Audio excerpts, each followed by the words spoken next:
Health department के तरफ से बिलखसूस, लेकिन उसमें उन्होंने बाकी डिपार्टमेंट्स को भी शामिल करके जो मुकामी इंतजामिया है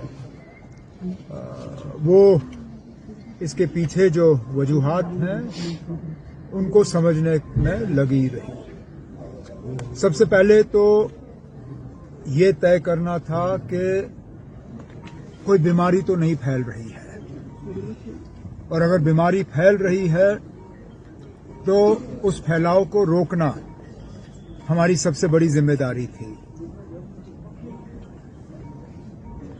तमाम टेस्ट किए गए और ये पाया गया कि फिलहाल जो हमारे पास जानकारी है कोई बैक्टीरिया या वायरस नहीं है,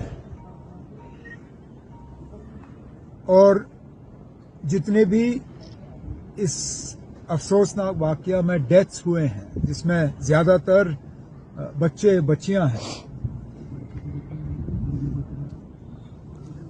ये सारे 3 खानदान के साथ ताल्लुक रखते हैं, और कहीं ना कहीं ये 3 खानदान इनका एक रिश्ता है।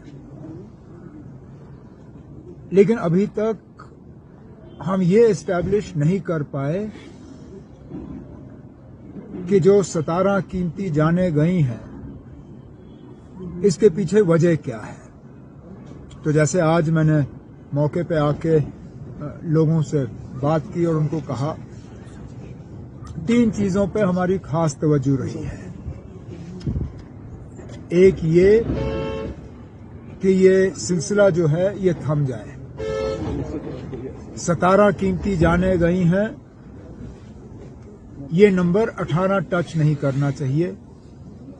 इसके लिए और क्या इकदामात उठाने होंगे। डीसी साहब से मेरी बात हुई है, ऑनरेबल एमएलए साहब से बात हुई है, इन्होंने कुछ बातें की हैं जो जम्मू जाके उस पर हम अमल करेंगे। क्यों हुआ, अब उस सवाल का हमें जवाब चाहिए, कैसे हुआ ये। अब क्योंकि ये बीमारी नहीं है, इसमें अब पुलिस भी आ गई है।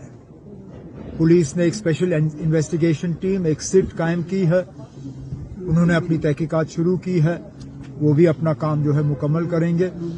इसके साथ साथ मरकज ने भी अब एक टीम भेजी है जो अभी भी यहां पे हैं, वो भी अपने सैंपल्स कलेक्ट कर रहे हैं, वो भी अपनी कार्रवाई कर रहे हैं। और मैं यकीन दिलाता हूं आपको कि ये तीनों जो इसमें एफर्ट्स हैं